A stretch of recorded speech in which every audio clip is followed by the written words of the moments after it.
How you doing there? Oh, someone just got here. Slam the door. Come on, just do it. Boom. Alright. How you doing there? Welcome back to Babylon Talmud. Today we're studying Daf Samach Tes, Daf 69 of Masechta BavaMetzia. Friends. Your friends. Well, we continue talking about, I guess, Heter Iska. Heter Iska. Yeah. That's what we're talking about. Alright, here we go. We're going to start in Daf Samach Tes Amud Beis.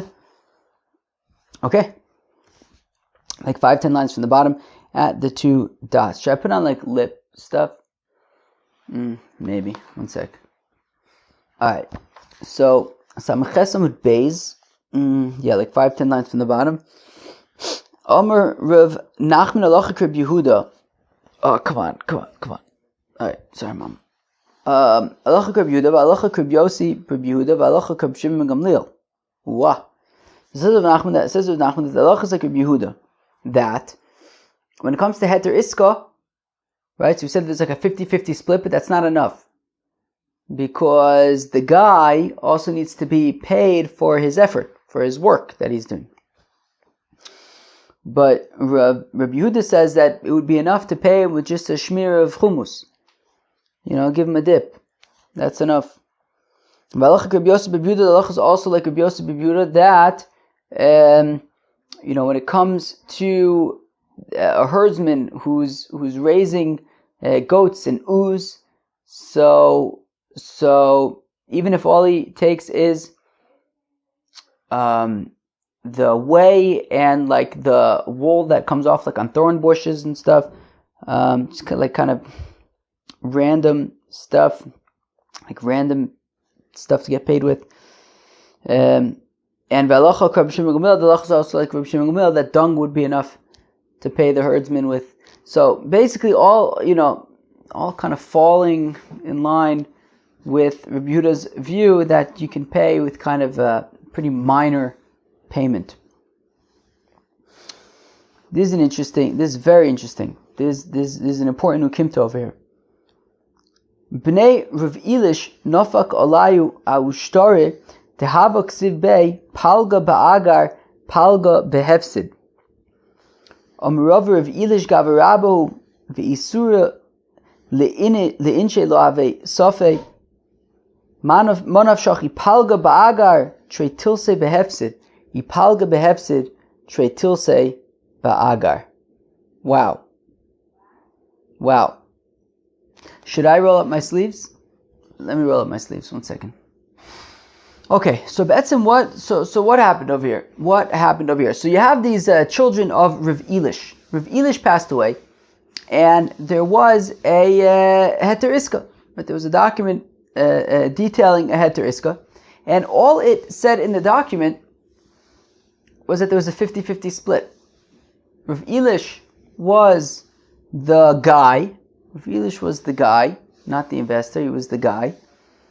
And there was a 50-50 split. It didn't say anything about, getting paid for his efforts. So, on the surface of it, that's a problem, right? It's a problem of interest, because by Rav Elish doing the work, being the guy, so the investor is receiving interest, and of course interest is an issue both for the receiver of the interest as well as for the payer of the interest. So the question is, what's the deal? So Rava says, look, Rav Elish was a Talmud Chacham, was a tzaddik, and he would not have, he would have not have engaged in illegal business activity. Therefore, Rava says something extremely interesting. So he says, look, clearly what it must be is that, okay, so he must have been paid for his efforts, that's for sure. So now they can't just do a 50-50 split, because then everything's even. And he's doing the work, so that would be interest in the investor. So rather, here's the deal. If the profits were split 50-50, right? So in our example, if the investor put in $1,000 and then the geschäft grosses $2,000, which means there's $1,000 profit. If the idea is they would split the profits 50-50, well then it must be then that in terms of the loss, right? If Rav Elish were to have lost the $1,000 investment, so the investor would have taken upon himself 2/3 of the loss. Okay, so they're splitting the profits 50-50, but meaning, in other words, another way to say this is that another way that you can structure a heter iska in a permissible way is that you can have each party, the investor and the guy, split 50% of the profits, and the payment that the guy will receive for running the business is that in terms of potential losses, the investor will accept upon himself 2/3 of the potential losses, and the guy, in this case of Elish, only 1/3.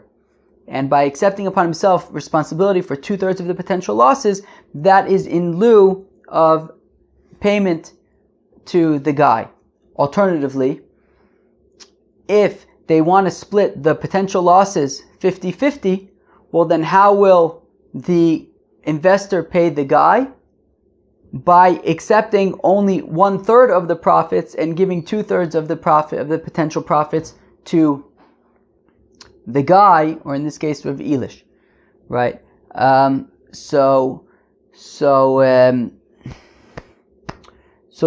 those are different ways that you can. So that's another way that you can structure a heter iska without the investor explicitly having to pay anything to the guy. He could simply structure the deal where either they split the potential profits 50-50, but the investor accepts upon himself more responsibility for the losses in lieu of, payment to the guy. Alternatively, if they have equal risk, if they take upon themselves equal risk in terms of losses, well then the payment that the guy will receive will be in that he has he has rights to 2/3 of the profits rather than 50%. Okay. So therefore Rava says that this must have been how the deal was structured. And then in terms of which one was it? Did he accept 50% of the profits or 50% of the losses? Well, because we're talking about Yisomim over here, Bezdin will do whatever they can to the benefit of the Yisomim. So therefore we'll just look at the numbers of we'll look at the accounting for the Geschäft. We'll see, was it a successful Geschäft or not? If it was a successful Geschäft, then we will give the Yisomim 2/3 of the profits. If it was an unsuccessful Geschäft, then the Yisomim will be responsible for only 1/3 of the losses. Okay, so let's read that inside. So Bnei Rav Elish, the heirs of Rav Elish, the Yisomim of Rav Elish, Nofak Olayu Naushtar. So there was a certain document that emerged from the estate, Tavak Sivbei, that it said in it, Palga Baiger, Palga Behefsit, that that there was a 50-50 split in a heter iska. On my Rava, says Rava, look, it can't simply have been a 50-50 split without any provision for to pay Rav Elish for his efforts as being the guy.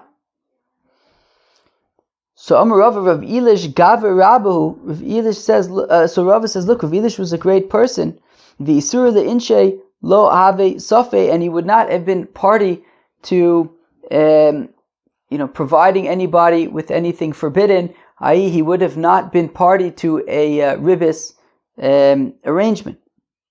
So rather Rava says, look, this is how we are going to assume the deal was structured. Monavshoch ipalga be'agar tretilse behefsid.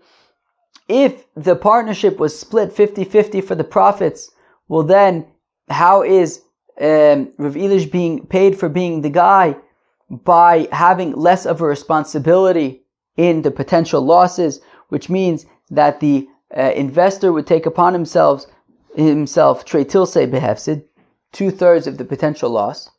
Ipalga behefsid, and if they split the potential loss 50-50, well then Rav Elish must have had a larger percentage in the potential gains. Trei tilsei be'agar, Rav Elish would have had 2/3 of a share in the potential profits.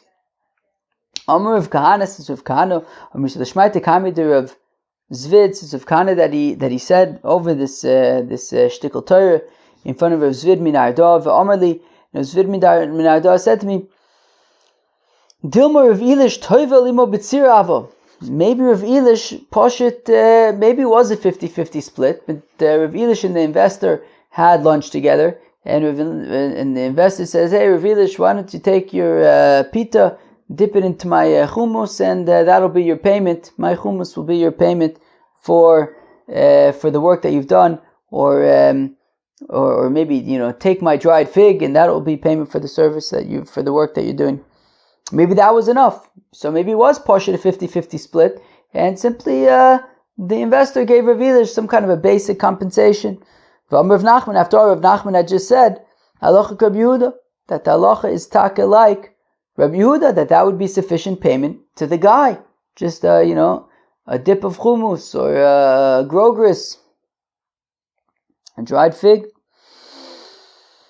Omar lei. So I guess Rav Kahana responds, Lab hilchaso itmar elo shito itmar.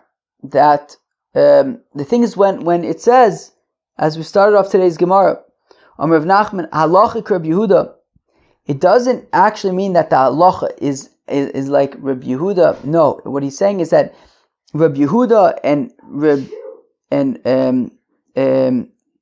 Yossi, Rabbi Yehuda, and Rabbi Shimon ben Gamliel, they all are holding of the same shita. They all have the same. They all have the same line of thought, of reasoning, that when it comes to a heter iska, the payment that goes to the guy could be very, very basic. It can even be, a dip of bread in some kind of brine, or a grogris, right, a dried fig, or as Rabbi Yosef ben Yehuda said, even just some whey or some random wool fibers, maybe is the word, or like Rabbi Shimon ben Gamliel says, dung. So they're all. So it doesn't mean that the halacha is like Rabbi Yehuda. It means that they're, halacha Rabbi Yehuda, halacha Rabbi Yosef ben Yehuda, halacha Rabbi Shimon ben Gamliel. It means that all three of them are sort of have the same mahalach, have the same rationale. This taka makes sense. The ilote malchik, if you don't say it like this, lemechshev ulemeimar halacha. Why does that say the halacha is like Rabbi Yehuda? The halacha is like Rabbi Yosef ben Yehuda. The halacha is like Rabbi Shimon ben Gamliel.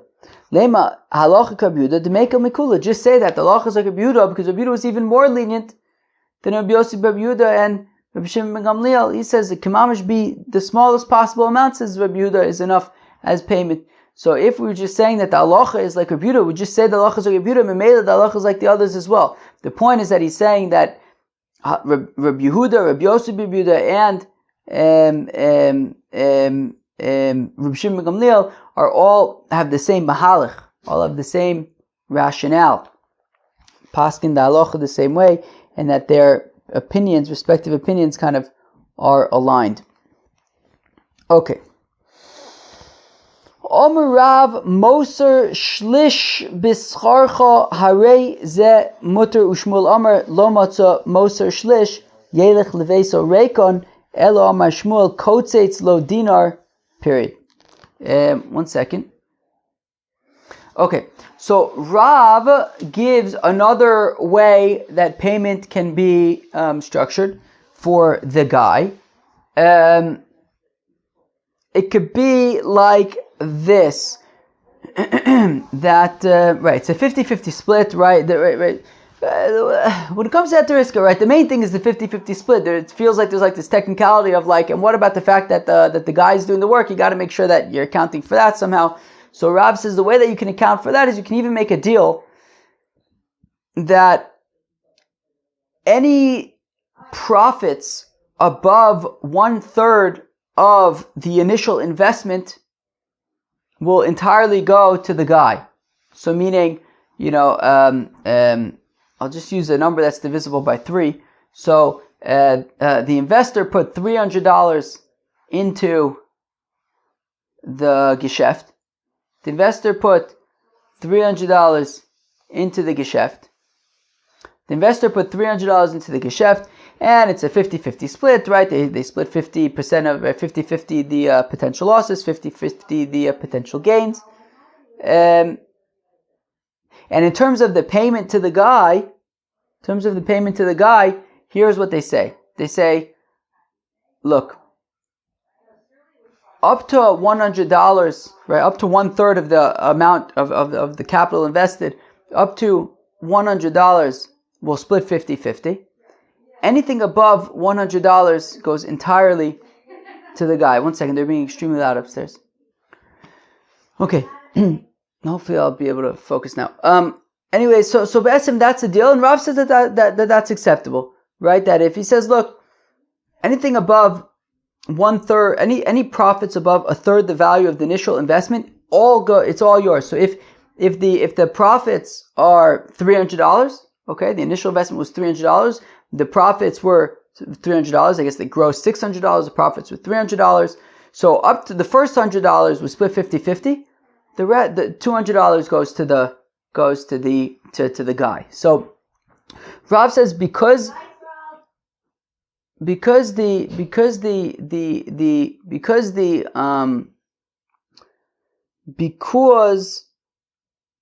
there is, so basically the potential for the sky is the limit kinds of gains is enough to count as the payment to the guy. Okay, so let's read that again. So Amar Rav says, Rav Moser Shlish Bischarcha. So if the deal is structured that the guy can will receive all profits above 1/3 of the initial investment, Hareze mutter, that is permitted. Shmuel says no, it's not permitted because lo matza moser shlish. Because what if the Geschäft did not succeed to that extent? Well, then yelich leveis oreiken, should the guy go home empty-handed from the Geschäft? Well, meaning he will not have been paid for his efforts.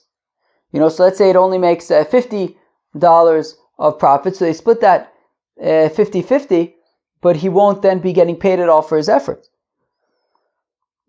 So Elo Amar Shmuel, rather says Shmuel Kotzitz Lo Dinar, that no, he's guaranteed that if the Geschäft does not generate profits that are more than 1/3 of the initial investment, so then he at least gets a dinar.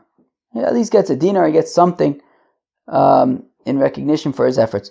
V'sova Rav ein kotzin lo dinar, but does Rav really hold that in the event that the profits are not up to 1/3, are not more than 1/3 of the initial investment, does Rav really hold that he Poshich just walks over, he doesn't get paid at all for his efforts?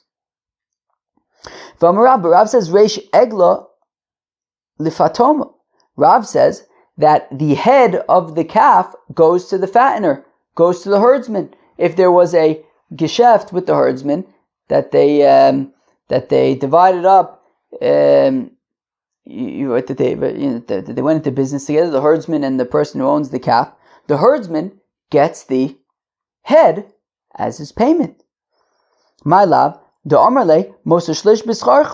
let's say it's talking about a scenario where the arrangement was that any profits above 1/3 the value of the initial value of the calf, any profits above 1/3 of the value will go to the herdsman, and if the profits are not more than 1/3 of the value, so then he'll get the head. So it sounds like Rav does need to ensure that the herdsman doesn't go home empty-handed for his efforts if the profits are not 1/3. Lo, no, the ka'amarle imos or shlish ireish egla lefatoma. So Rav says, no. When we say that the head goes to the herdsman, that's specifically if that's how the deal was structured. If the investor said to the herdsman that if the profits exceed a third, so then you'll get all of those profits above a third. And if not, I'll give you the head. So in that case, if not, then he gives him the head. But if he doesn't say, if not, I'll give you the head, then he doesn't have to. Alternatively, when does Rav say that anything above a third goes to the herdsman and that's enough? Mutter, that's permitted. It's talking about a scenario where the herdsman is already watching his own calf. Because the saying is, once already you have to prepare food for one animal, for one ox. So the amount of effort that goes into preparing food for 2 oxen isn't very much. And therefore, in a scenario like that, where the herdsman is already taking care of his own ox, and now, the investor brings in another ox, and they're splitting 50-50, and he says that any profits that we make above a third will all go to the herdsman, and he's already taken care of his own ox, and the amount of effort to take care of this ox as well is not that much, and he's anyways getting all but benefits above a third, all profits above a third, so that in that scenario, Rav would say that that's enough, and he doesn't need to worry about what happens if it doesn't reach a third. So you could say that Davka, that is where he says, it's enough to say that you get whatever is above a third of the initial value. Rabbi Elazar me'Agronia zavin behema. So Rabbi Elazar me'Agronia, he bought an animal. Givalda, he bought an animal. V'yav le'larisei, and then he gave the animal to his sharecropper. His sharecropper was the guy. And they did a 50-50 split, Batson. They did a 50-50 split. Okay, so Rabbi Elazar was the investor. Rabbi Elazar Rabbi Elazar me'Agronia purchased the animal. He then went 50-50 with his sharecropper. 50% of the potential losses, 50% of potential profits. Mifatimle, and the sharecropper then, he was the guy, he did the work, he fattened it up, and then when it came time to, slaughter the animal and divide it up, V'yoiv le reisha, where am I? Mifatimle v'yoiv le reisha ba'agre, V'yoiv palga rivacha. And Rabbi Elazar me'Agronia gave to the sharecropper the head and half of the profits. So basically they went 50-50. They shared 50% of potential losses, 50% of potential gains. And in addition, Rabbi Elazar me'Agronia gave the sharecropper, the guy, the head. Omrle Dvisu, so now the sharecropper's wife said to him, Imishtatefes ba'ade yoiv loch nami ilisa. The sharecropper's wife suggested to him, hey, if you would have not just been sort of the guy in this relationship, but if you would have been an equal investor with Rabbi Elazar me'Agronia, you would have also been able to have gotten the fatty tail, which is a geschmacke part of the animal. So be'etzim, she said, you'd be better off being a co-investor with Rabbi Elazar me'Agronia rather than being the guy. So next time, also zovin bahade. So the next time, the sharecropper said, hey, I want to invest equally with you, Rabbi Elazar me'Agronia. We will purchase an animal together, and then, we'll split everything 50-50. And the sharecropper figured this time, in addition to getting the head, he could also get the tail, the fatty tail. Now the thing is, this time around, he was an equal investor. There was no loan over here, right? The first time around, Rabbi Elazar Me'agronia was the investor, and in order to have a 50-50 split with the sharecropper, well then they needed to have 50-50 on the, right, the way that the deal was set up in a regular heter iska, there was 50-50 on the losses, which means that 50% of the animal was considered loaned to the sharecropper, and then 50% of the profits, and you also had to then give him the head so that it wouldn't be interest, right? Because the sharecropper was the guy, so there was a loan involved and it involved interest. But this time, the sharecropper is an equal investor with Rabbi Elazar Me'agronia. They're co-investors. There's no loan. Nobody's loaning any money. They're both equal owners in the animal. So therefore, there's no ribis, and nothing has to be done to avoid ribis. So they can literally just split everything 50-50. So Ozal Zovin Bahade, so they bought the animal together. Poligle me Elisa, and Rabbi Elazar Me'agronia and the sharecropper split the fatty tail equally. Omerle Tonifliga Leration. Then Rabbi Elazar Me'agronia says, let's now split the head. And the sharecropper is super confused. First of all, he was hoping to get the entire fatty tail. They split it together. Now he figured, okay, well, at least I should be able to get the head. Last time when I was merely a guy, I got the whole head. At least I'll be able to get the whole head, right? And says Rabbi Elazar Me'agronia, he says, let's split the head in half. And the sharecropper is like, what the heck is going on over here? I figured now that I'm an investor, I'm a fancy investor, I should be getting more, not less. Omerle, the sharecropper says to Rabbi Elazar Me'agronia, Hashtu k'mei ikar nami lo. I'm getting less than I did when I was merely a manager. Now I'm a co-investor and I'm getting even less. Last time I got the whole head. Now I'm only getting half. Omerle, so Rabbi Elazar Me'agronia explains. Look, Ado idno zuze didi avu. Look, last time around I was the investor. And you were the guy. If I wouldn't have given you something extra, the whole head, well then we would have to be concerned about ribis. Because I basically loaned you initially half of the value of the animal. You then repaid me back, right? Then when we made a profit, I got paid back. But by you doing the work, I had to make sure that you're being paid for your work, so that it wouldn't be interest on the loan. But now we're equal partners. You own just as much as I own. Nobody's loaning anything to anybody. So therefore, my ka'amart, what justification would there be for you to be able to claim anything, more than 50%, to say that you should get the whole head?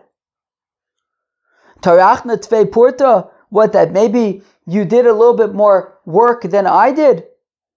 But that's not necessarily a reason to demand more than 50% of the animal.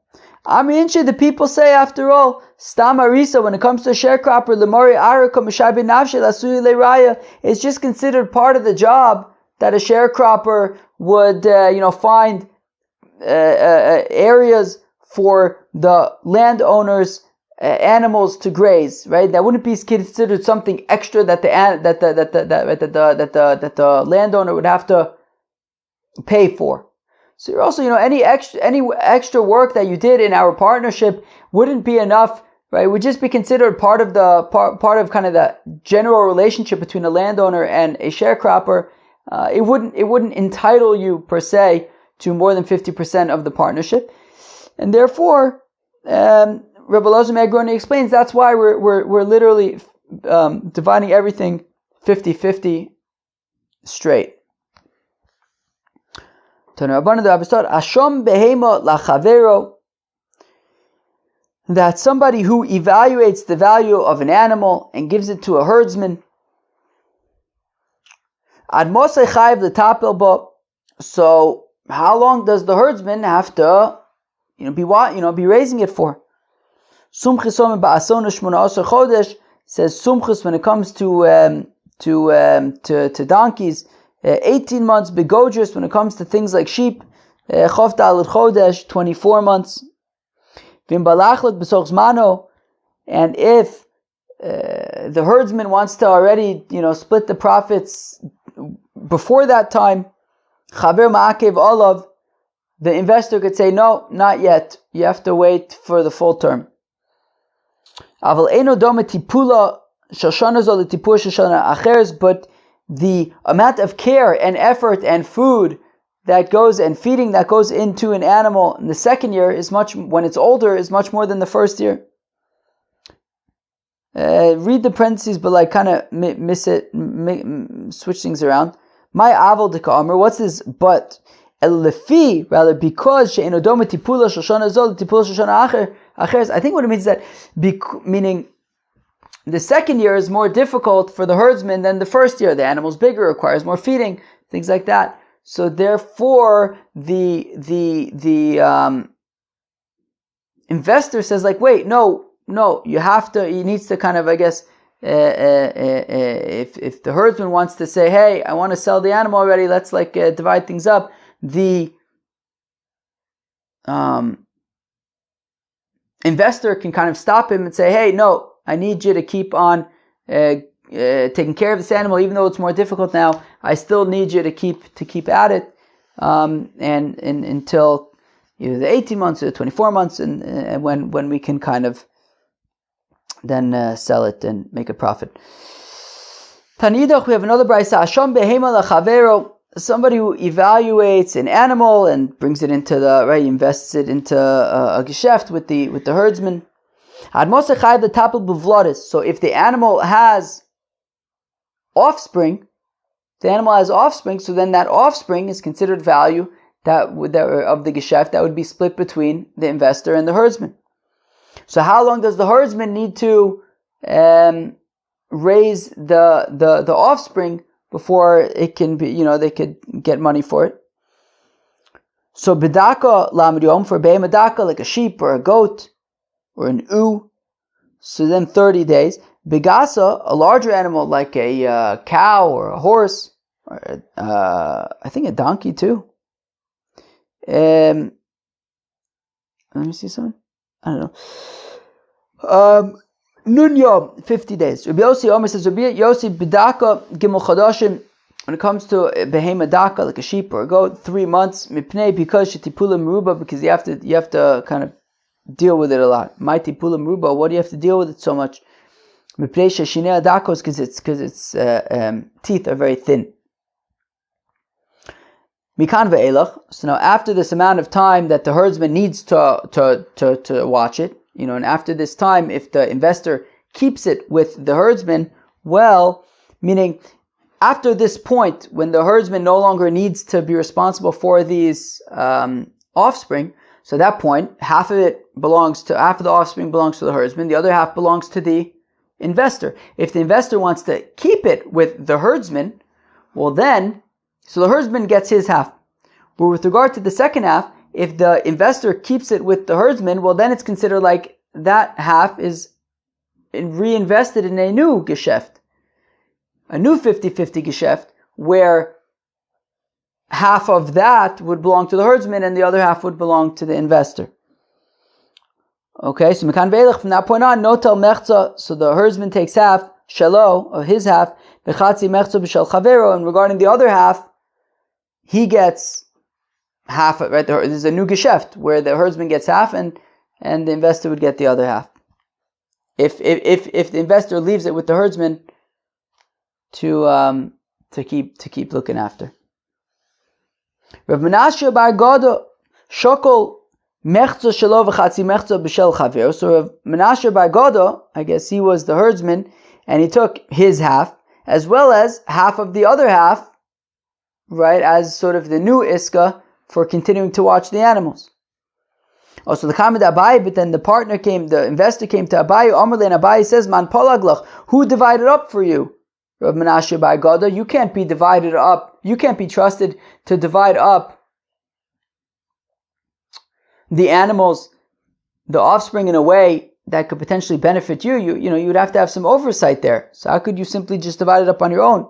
And more so, it's a place where the minig is that the herdsman would raise it not just for 3 months, but for more than that, until it would become a mature. And we learn in the Mishnah that a place where the minig is for the herdsman to keep watching and taking care of the animals until they mature, well, then that's what they got to do. So that's what you got to do. You can't just divide it up right now. There were 2 kusis that that they made a geschäft together. And they made money. Right? They invested $1,000. They grossed $2,000. They made $1,000 of profit. One of them divided the profits in half, giving each one of them 500.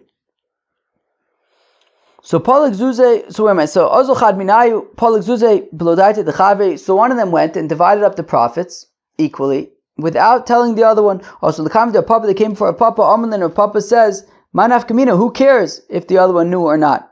Hochi Omer of Nachman says, Zuze Kmande Plige Damu. That money, it's like it's already divided up, meaning it's just numbers, right? There's no qualitative difference over here. I mean, $1,000 is $1,000. You divide it in half. Each one gets 500. You don't need both of them to be there for that. Lishana, now a year later, Zavun Chamer these same 2 kusis then bought wine together. Kom idoch palgale blodaite dechavi. So now this time the other one divided up the wine without the other one. Oh gosh, the one who divided up the money, right? The one who did not divide up the money the first year and went to court and he's like, hey, I wasn't there when we divided up the money, and if Papa says you don't need to be there, it's just money, to divide it in half. So now he went and divided the wine in half. The thing is, wine is different because there's a qualitative aspect there. And he went and divided up the wine without his other friend knowing, without his partner knowing. Also, the comment to a Papa, now the partner came to a Papa, and a Papa says, Man Palaglach, wait, Mr. Guy, who divided up the wine for you? You can't just divide it up on your own. And this partner then says to a Papa, Kochazino de basudidi ka'asemar. So this partner says to her Papa, wow, I see that you clearly have something against me. Right? Last year, when I came to complain that my partner divided up the $1,000 without telling me, you said, who cares? It's just money. It was $1,000. Take $500. Who cares? And then now, this time around, I divided up the wine in half, and he's complaining that I divided up without telling him, and you're saying you're not allowed to do that. So what am I allowed to do? So Papa says, okay, so clearly I need to explain to this fellow why I ruled the way I did last time, and why I'm ruling the way I am this time. Look, last year when your friend divided up the money in half, it was okay because money is money, right? You know, it was $1,000. If it was $100 bills, I mean, they're all equally valuable. He took $500 bills, he gave them to you, he kept 5 for himself. I mean, there's it's pretty objective. There wasn't really much of a way for anybody to get in trouble as long as he's being honest, right? There's no, you just take $100 bills, put 5 in one pile, 5 in the other pile. They're all the same. And he keeps one and gives you the other. There isn't anything more than that. Whereas Chamer, when it comes to wine, Kuli Alma Yade, everybody knows the Ika de Basim, there's some wine that is more flavorful, the Ika de Lo Basim, the other wines that are less flavorful. So there, it does make a sense that it is logical to say that we're not going to leave it up to just one of them to divide it up, because there is really a concern that maybe one of the halves are more valuable than the other and is a higher quality wine than the other one. So that is why Rav Papa said that this year. I said, look, you can't just divide that up on your own. You are going to need your partner to be there to make sure that you're both on board with how it's being divided up. Gufo, we said earlier, Rav Nachman says, Rav Nachman Zuzei command plige damu, that money is considered like it's already been divided up. Hanimide tabe v'tabe takuli v'takuli. Now that is assuming that all of the money is the same. It's all good money or it's all heavy money. Good money apparently seems to be money that is like usable more universally, that it's kind of money that you can use in any place. Where heavy money, I guess, was more of like a local kind of currency. I guess it was useful like where it was. But wasn't necessarily as universally accepted. So, if all the money is good money, you could divide that in half. If all of the money is heavy money, you could divide that in half. But if it's a combination, well, then you get into the same question of like, wait, maybe both parties should be there when you're dividing up. Okay, where am I? So, hanimile tavi v'tavi takuli v'takuli. Aval tavi v'takuli lo. But if it's a combination of good and heavy, then no. Rav Chama okay, this is interesting. So Rav Chama have a moger zuze bipshita biyoma. Kalu zuze de Rav Chama. So Rav Chama had a very, very, very interesting method for, let's say, dealing with ribis, but I think it's more similar to evading ribis. Basically, Rav Chama would, what does it say? Rav Chama have a moger zuze b'pshita. He would rent out a zuz. So meaning, obviously, if I loan to you $100 and say pay me back $120, obviously that's ribis.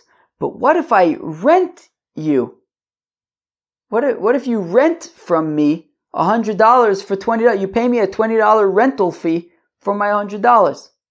It's not a loan; it's a rental. So Rav Chama have a moger zuze b'pshita. Rav Chama would rent out zuzes, and the rental fee would be pshita, a certain amount of money, b'yoma per day. Kalu zuze de Rav Chama. Sure enough, Rav Chama ran out of money.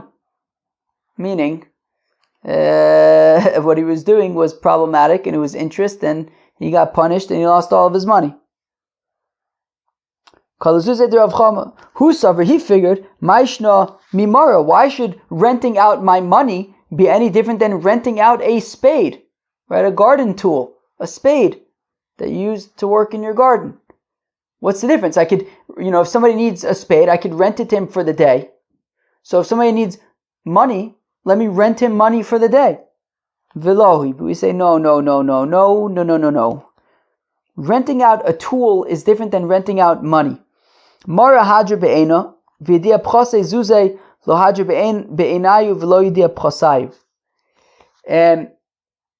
A tool, like a spade, first of all, you return that exact spade. Okay, so I rent to you a spade, you return to me the spade, and you pay me for the ability to use that spade and then return it back to me, just for the usage of it. And secondly, I can evaluate, I could factor in how much it would be its value would decrease through the extra wear and tear, and I can factor that into the rental price, right? I know that if you're going to take this spade and work with it in your garden, it's going to get a certain amount of wear and tear, and I figured, well, I take into the cheshbon that when you return it to me, it'll be somewhat of a lower value. So I include that into the price, to the rental price. When I say this is how much it costs, I also take into account that it's going to go down and it's going to depreciate, it's going to get used and kind of get some wear and tear. Whereas money, it's neither of those things. First of all, money, you aren't returning to me the same coin that I gave you. The point is that I'm giving you a coin, you spend it, and then you return me a different coin, right? So you're not exactly renting the use of this particular coin that you're then going to use and return. Rather, you're going to use it and spend it and find a different one and return that one to me. So you're not renting this particular coin, you're spending this coin and returning to me a different coin. And secondly, a coin is not something that diminishes in value, that when you return it to me, you're returning me something diminished in value that you can kind of come up with a rental fee for that would include that value. So be'etzem, a spade is different than money, and while you can charge a rental fee for a spade, you can't charge a rental fee for money that you lend out. So now this is super interesting. This is super interesting. This is super interesting. This is super interesting. You ready for something super interesting? How does Ribbis work?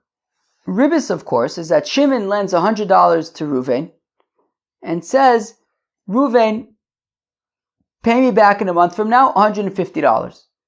That's Ribbis. Shimon lends $150, and in return, Shimon lends $100 to Ruvain, and in return, Ruvain pays back $150. That's interest. The key thing, though, is that the interest is coming from the borrower to the loaner. Interest is a relationship between a borrower and a loaner. Get a hold of this. Get a hold of this. Get a hold of this. You ready to get a hold of this? Get a hold of this. Get a hold of this. Get a hold of this. Get a hold of this. Get a hold of this. Levi comes to Shimon. Levi says to Shimon, Shimon, I got a friend. His name is Ruvain. He needs a loan for $100. Shimon, here's $50. Here's $50. Do me a favor. Give Ruvain a loan for $100.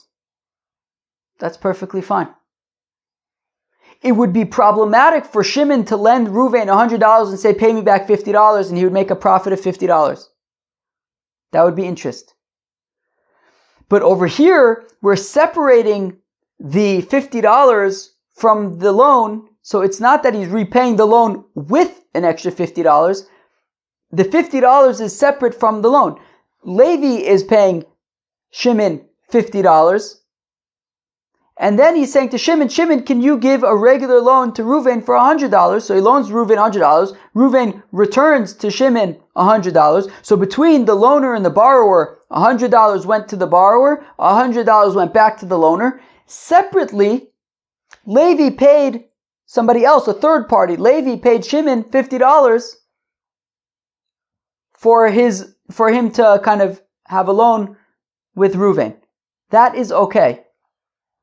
Because it's not interest, right? Interest would be Shimon giving Ruvain 100 and asking for 150 in return. This is something else. This is Levi giving Shimon $50 and Shimon lending Ruvain $100 and getting paid back $100. Wow. Rava says, Rava, Shari le'inish, it's permitted le'meimar le'lechavri, for Levi to say to Shimon, hey loch da l'zuzeh, here, take these 4 zuz, or in our example, $50, and now I want you, ve'ozve leflanya zuzeh, I want you to now lend $100 to Ruvain. That's acceptable because lo asu Torah el ribis haba milova lemalve, what's not allowed is interest being paid from the borrower to the loaner.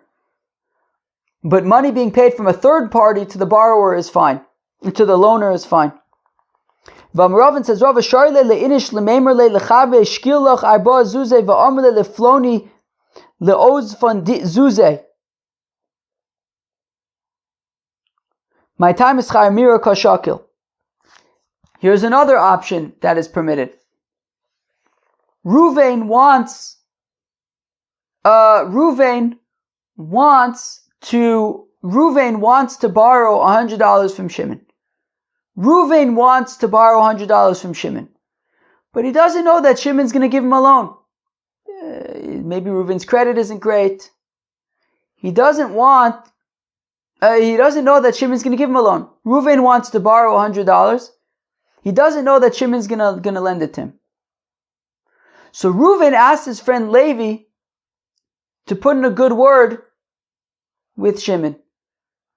Ruvain says to Levi, I think Ruvain can't actually say something to Levi because that's problematic. Then it's concern of interest. But Levi goes to Shimon and says, Shimon, look, what exactly does it say?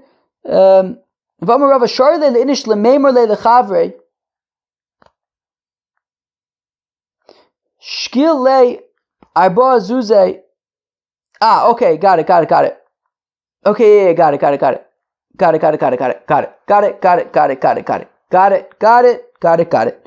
Again, Ruvain wants Shimon to lend him $100.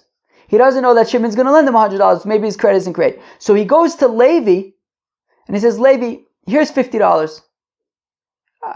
Here's $50. do me a favor. Can you go to Shimon?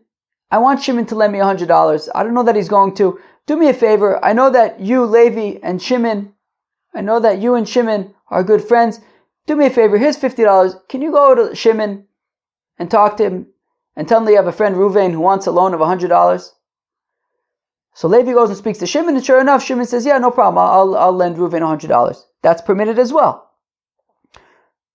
Because, Shimon's loaning Ruvain $100. Ruvain is paying back Shimon $100.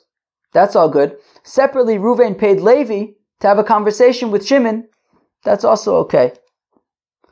So again, Rava says, Rava, Ruvain could say to Levi, take $50, or 4 zuz in this case, and I want you, do me a favor, go over to Shimon, and ask him to lend me $100. That's also acceptable. My time, how come? Because Reuven's just taking a separate fee for putting in a good word with Shimon. Kihada Abba Mar Braid Rav Papa, like Abba Mar, the son of Rav Papa, Abba Shakil Ogna Dekira Mikeroi, V'amde Lavua Uzfinu Zuze. That you had a wax monger and he needed some money and he wanted to get a loan from Rav Papa. Rav Papa, of course, was a wealthy man. And the wax monger wanted to get a loan from Rav Papa, so what he did was, he went to Rav Papa's son, gave Rav Papa's son some free wax, and says to Rav Papa's son, hey, Rav Papa's son, can you put in a good word with your old man so that he'll lend me some money? And that's what he did, and that's fine. But the rabbis became a big scandal. The rabbis now say to Rav Papa, your son is participating in ribis. He's taking money for loans. Rav Papa says, no, he's not. This type of quote unquote ribis is absolutely fine. Ribis is between a loaner and a borrower. Here, my son was acting as a third party and he was getting paid in wax to put in a good word with me. That is not interest. Interest would be between me and the waxmonger, not between the waxmonger and my son. Okay, very interesting. Zogd the Mishnah, Shomin pare v'chomer v'chodav shu ose v'ochel lemechza. Okay, we learned yesterday that if you have a cow or a donkey or any animal that does work and also has to eat, but also works, lemechza, you can have a 50-50 split with the herdsman, because the herdsman could put the animal to work and get value from the animal, and that value would go to pay for the animal's food, for his work. So that would be acceptable. So you can do a 50-50 split there without having to worry about how you're going to pay, without having to pay extra to the herdsman, because the herdsman is getting paid with the value that he gets from the animal. Mokim shenagu lachlokes avlodis miyad cholkin, a place where the minig is that when there would be a business geschäft with the herdsman, and there would be offspring, and they would split it up as soon as possible. Givaldik. Mokum shnagu legadol yagdilu. If the minig was that they would raise the animals until they became mature, okay, then that's what they would do. Rabbi Shimon Gamliel Omer says, Shimon Gamliel shomen egel im imo v'siach im ibo, that if you have a calf with its mother or a colt with its mother, so the value that the herdsman will get from the mother and from the work that the mother will do would be enough to cover the food and the work and the payment for the work for the mother and the child. Umafriz al sadeu ve'eno choshesh mishum ribis. And he can be mafris al sadeu, and he doesn't have to be choshesh mishum ribis. What does that mean? What that means is the following. The Gemara is going to explain it. But I'll explain it now in the Mishnah, and then we don't have to explain it in the Gemara. We can just read it in the Gemara. There's a very interesting scenario. The scenario is the following. Shimon has a field, and he rents the field to Reuven for $10 for the year. 10 selas for the year. Shimon has a field, he rents it to Reuven, pay me 10 selas for the year. Okay, fine, great, that's the rental agreement. Reuven now says to Shimon, hey Shimon, do me a favor. Can you lend me 200 zuz? I want to invest the 200 zuz into the property. I want to invest in fertilizer and things like that, so we, I could get a better yield from the property. I want to invest in the property. Can you lend me 200 zuz so I can invest it into the property? So guess what? Shimon can lend him the 200 zuz, but in addition, he can increase the value, the rent on the field, and now the field is 12 sela a year, not 10 sela a year. Holy mackerel. All my friends at Babylon Talmud, they're like, what is going on here? He rents out the field for 10 sela for the year. Shimon then loans out 200 zuz to Reuven. He gets paid back the 200 zuz, plus he's then increasing the rent from 10 sela a year to 12 sela a year. Why is that not ribis? He's getting paid, he's loaning 200 zuz, getting paid back 200 zuz, plus he's increasing the rent. Would that not be ribis? Chevre, here's pshat. It's not ribis. Because this isn't viewed as a loan. This is not viewed as a loan. This is, chevre, listen, it's subtle, but it's geschmack. This isn't viewed as a loan, it's viewed as Shimon saying, you know what, Reuven, that's a good idea. I'm going to invest 200 zuz into my field. This is not Shimon loaning Reuven 200 zuz. This is Shimon investing 200 zuz into his field. Once Shimon has now invested 200 zuz into the field is a higher quality field. He can charge more for his field. He says, hey, Reuven, I want you to now pay me 200 zuz. Because this is a better field now. I'm going to increase my rental fee from 10 sela a year to 12 sela a year. It's a better field now. So he's not loaning 200 zuz. We don't view it as Shimon loaning 200 zuz to Reuven and then getting paid back 200 zuz plus also hiking the rent on the field. That's not how we view it. We view it as Shimon investing 200 zuz in his own field, and as a result of the investment, he's now entitled to renegotiate the rental for an increased price, the 200 zuz plus the 2 sela a year, for this higher quality field. Okay, so Mafres al-Sadeh, you can increase the rent on the field, ve'eno choshish mishum ribis, and he's not concerned about ribis. Says the Gemara, Tana Rabban, Mafres al-Sadeh, ve'eno choshish mishum ribis, keitzad. How so that he can increase the rent on the field and it's not going to be an issue of ribis? Hasocher es hasodeh mechavero, if Reuven is renting a field from Shimon be'es ba'asore korim chitin l'shana, and as payment, Reuven pays Shimon 10 cores of wheat a year. Okay, there's no difference if Reuven pays Shimon in money or if he pays him in produce, it makes no difference. So he pays Shimon 10 cores of wheat for the year. Ve'omer lo, and then Reuven says to Shimon, hey Shimon, Tein li mosayim zuz, can you loan me 200 zuz? And I will invest it in the field, and I will invest it in the field. And then I will pay you 12 core per year, not just 10 core per year. Mutter, it is permitted because it's going to increase the value of the field. But if Shimon had a store that he was renting to Reuven for 10 selas a year, and then Reuven asked for a 200 zuz loan, he would not be able to hike the rent. Or if Shimon was renting a boat to Ruvain for 200 if Shimon was renting a boat to Ruvain for whatever 10 selas a year, and then Ruvain asked for a loan, Shimon would not be able to hike the rent. There are times though that Shimon would be able to hike the rent on the store. For example, if Shimon would be able to hike the rent if Ruvain wanted the loan in order to paint the walls of the store to make it more friendly and inviting.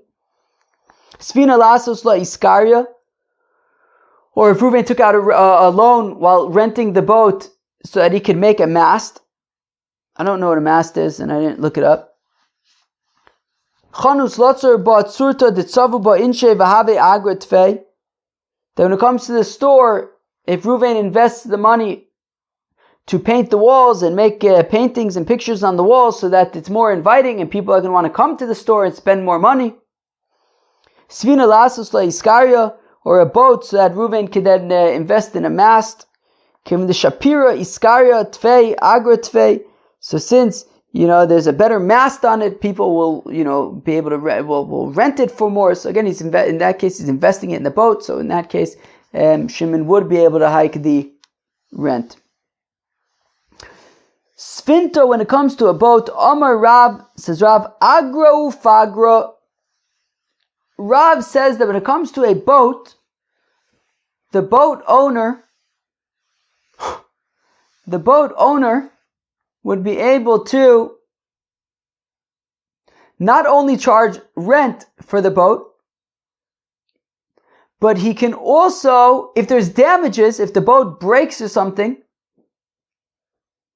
so he can have Ruvain, meaning so Shimon owns the boat, he can have Ruvain pay for the damages. You hear this? Shimon owns a boat, he could rent the boat out to Ruvain for a yearly fee, monthly fee. And Ruvain could also be responsible for fixing any breaks. And if the boat breaks, Ruvain has to fix it. So again, Svinta, when it comes to a boat, Amarav says Rav, agra ufagra. Shimon can receive both rent for the boat as well as reimbursement for any, or pay, Ruvain would be responsible to pay for any damages. Amalei Rav Kahana Ravasi the Rav, Rav Kahana and Ravasi said, Rav, this makes no sense. I agra lo pagra, I pagra lo agra. One said, Rav, you can't do this. You have to make up your mind. I agra lo pagra, I'm reading again. If you're going to accept a rental fee, well, a rental fee includes any normal wear and tear, right? Like we just said by the spade. Somebody rents a spade. Part of the rental fee takes into account any normal wear and tear or anything that will happen to the spade during the normal use of the spade. That's included in the rental. The person renting the spade would not be responsible for any damages that happen during the course of during the normal, regular course of the usage of the rental. So therefore, Rav Kahana and Ravasi said, Rav, that makes no sense. If this is a rental, well, included in the rental fee are damages. So why would Ruvain be responsible for the damages? And if he's responsible for the damages, well, then clearly that's a loan. Right? When you loan money or something to somebody, they're responsible for anything that happens. They have to return the exact value that they borrowed. So if we're saying that Reuven is responsible for, if anything breaks, well, then that means it's a loan. If it's a loan, then how can Shimon be collecting rent? That would be ribis. So Rav Kahana and Rav Asi say, hey, agra lo pagra, if you're accepting rent money, well, then that covers any breakages. So lo pagras, then you shouldn't be collecting money for any breaking.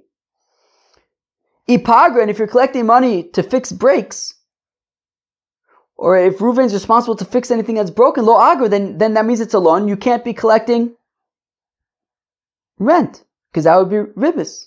Shosik Rav did not know how to respond. He was stumped. Amr of Sheshes says of Sheshes, my time is Shosik Rav. Why is Rav stumped? Does he not know of the following brisa?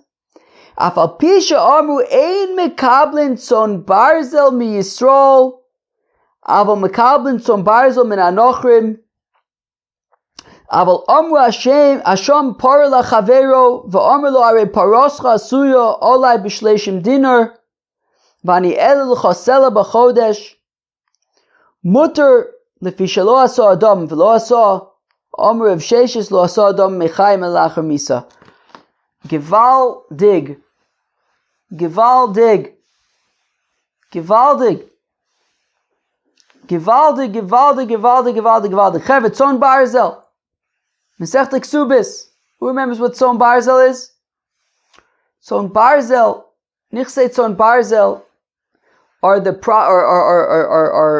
the nedunya, I think, is what the wife brings into a marriage that belong to the husband, but in the event of divorce, the husband needs to return them in full, the value in full, to the wife.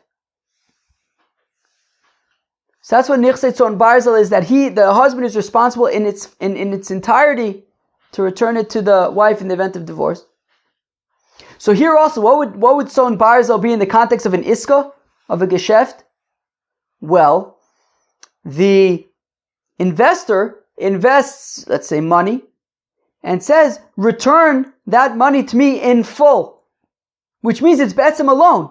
So if it's a loan, then you can't have a 50-50 split in the profits, because then that would be interest on the loan. Right? So we're saying, right? So we say, so the Brisa says, Afal pisha amru ein mekablin tzon barzel mi Yisrael, so you can't have a tzon barzel iska with a yid, because that's betzim a loan, and then dividing the profits 50-50 would be interest on the loan. But you can have a tzon barzel iska with a nochri. And then here's the next part. I'll explain it outside. No, I won't. So if Shimon is renting a cow to Ruvain, and Ruvain evaluates the cow, and it's worth 30 zuz, I think we said. 30 dinars, that's 30 zuz, it's the same thing. Hashampar lachavero, somebody who evaluates a cow, v'omar lo, and Ruvain says to Shimon, Hari paros chasua olai b'shloshim dinar, your cow is valued to me at 30 dinars, Vani ele lecha sela b'chodesh, and I will also pay you a sela per month to use it. So what's happening here? What's happening here is that Ruvain be'etzem is renting Shimon's cow. Ruvain is be'etzem renting Shimon's cow for 1 sela per month. Ruvain is renting Shimon's cow for 1 sela per month. He also says that he's valuing the cow. The cow is valued at 30 dinars. Meaning, if it dies, he's going to pay Shimon 30 dinars. So there are two seemingly mutually exclusive things going on here. On the one hand, he's renting it. A rental should cover any damages or death or depreciation, let's say. Yet at the same time, he's saying, if the animal dies, I'm going to pay you 30 dinars for it, which is its current value. Which means it sounds like a loan, that if anything happens to it, he's going to be chayiv. So then how can he also be paying rent? Because that would be ribis. And we're saying that it's okay. You know why it's okay? The reason why it's okay is because if it was a loan, when it comes to a loan, the borrower is responsible for all depreciation. So if Shimon were to loan his cow to Ruvain, and Ruvain's working with the cow, and then it comes time to return it to Shimon, and it has depreciated in value, or maybe the market rate for cows has gone down, So basically when he returns the cow, the value of what he's returning is less than what he borrowed. He would have to be responsible for that. He would have to make up for that. If it were a loan, then Reuven would be responsible for any depreciation. But that's not what's happening over here. It's not the depreciation that Reuven is guaranteeing at 30 dinars. He's only guaranteeing that if it dies, he'll replace it. So it's not a loan, because a loan you would be chayav for all depreciation. From the fact that he's not chayav for all depreciation, it's not a loan. These are two separate things. It's a rental, and he's paying a seller per month, and he also makes a separate stipulation that in the event that it dies, I will replace it for 30 dinars. But those are two separate things. This isn't a loan per se. And in that sense, Shimon can collect both the rental fee as well as if the animal dies, he could receive 30 dinars for it. But if it depreciates in value, he would not receive that. And the same therefore applies to the boat. Shimon is receiving a rental fee for the boat, and at the same time, general depreciation, market depreciation, or I guess wear and tear maybe, general depreciation, Reuven would not be responsible for. But if something breaks, then he will be responsible for the repair. So it's not a loan, because for a loan, Reuven would be responsible for any depreciation in the boat. But here he's only responsible for if things break. At that point, he will fix them. So therefore, it's not a loan. Those are considered like two separate things: a rental fee as well as payment for things that break. So again, 4 lines from the bottom of the Amud. Aval Amud, they said, Hashampar lachaver, somebody who evaluates a cow for his friend, V'amarlo, and Reuven says to Shimon, Hari paros chasuya ole b'shloshim dinar, that I've accepted upon myself 30 dinars for your cow, v'ani elu l'cha sela b'chodesh, and additionally, I will pay you 1 sela per month. Mutter, that's acceptable. Because Reuven didn't make the cow into value, into money. What do you mean he didn't make it into money? He just said it's 30 dinars. Rav Sheshes says, he's not making it into value so long as the animal is alive. So long as the animal is alive, he's going to return it as is, regardless of any depreciation. Only if it dies would he commit to replacing it for 30 dinars. But not any general depreciation. Therefore, he can both pay the monthly rental fee as well as be responsible 30 dinars in the event of death. But otherwise, he would simply return the animal as is, regardless of any depreciation. Amar Papa says, Papa Ilchasa, that the halacha is Sfina Aga Ufagut. And when it comes to a boat, there can be charged both a rental fee as well as payment for damages. V'nagu b'nei kufra, and is the minig of the boat renters, agra b'shas meshicha, that they would receive a rental fee at the time that the boat was, I guess, taken out and moved. Well, mamash, I might have to stop the video in a second, even though we're at the very end. Pagra b'shas shvira, as well as any damages in the event of anything breaking. Atu b'minaga talya milsa. What do you mean that it's a minog? This isn't minog that we're talking about. We're talking about halachas over here, ribis, whether it's allowed or not. Not who cares what their minog is? But no, mishum demasnisa tanya minaga. No, but because there was a brisa which says that they were allowed to do this, based on the arrangement with the cow. So that is what allowed them to make this arrangement, where they would accept a rental fee as well as any damages if there would be any that incur. Wow. Okay. I should probably pause the video and just wrap up quickly. Holy shnikes. I don't even remember where we started. Wow. We started with Rav Elish, the Bnei Rav Elish. It feels like years ago, right? With the way that you can structure a heter iska, where, without having to pay any fee to the guy, but by the investor accepting more kind of risk on himself or less profit. We also discussed the machlokas Rav and Shmuel about, Rav says that also you can kind of have this heter iska where the guy sort of can get all gains above a third, whereas Shmuel said that wouldn't be quite enough, because if it's less than a third, then it would be empty-handed, and we would have to guarantee at least a dinar. And we saw Rabbi Elazar Me'agronia, who basically we just that was just kind of a regular heter iska kind of thing with his sharecropper, but we saw the difference between a heter iska versus kind of being co-investors. We saw some interesting scenarios which were not issues of ribis. For example, if the additional payment is coming from somebody else, or if a payment is given to somebody else to talk to somebody in order to create a loan, because in order to sort of encourage him to give the loan, because interesting. I guess that this is like another one. I guess we could say that this is like kind of like another one of these rules about interest. Right? We've seen a few of these kind of like basic rules. Maybe we can say this is like a third one that at least has stuck out to me. One of them is that interest is that you're kind of getting that which you didn't give. You gave 100 and you're getting 150. Another one, we said that interest is kind of payment for waiting, right? That, you know, because I'm waiting for you to pay me, therefore I'm charging you more. And now we're kind of seeing that, so also interest has to be between the loaner and the borrower, right? So if there's any payments going to other people, that's not part of, right? That's not going to be an issue over here. And then we got to, right, this other Mishnah where we talked about sort of increasing a rental fee based on an investment that the owner makes into the property itself. And then we talked about an interesting scenario where you might be able to charge a rental fee plus, any damages or things like that, which is super interesting. Chevre, that was the Samech Tes of Masechta BavaMetzia. Wow, another big one. Peace out.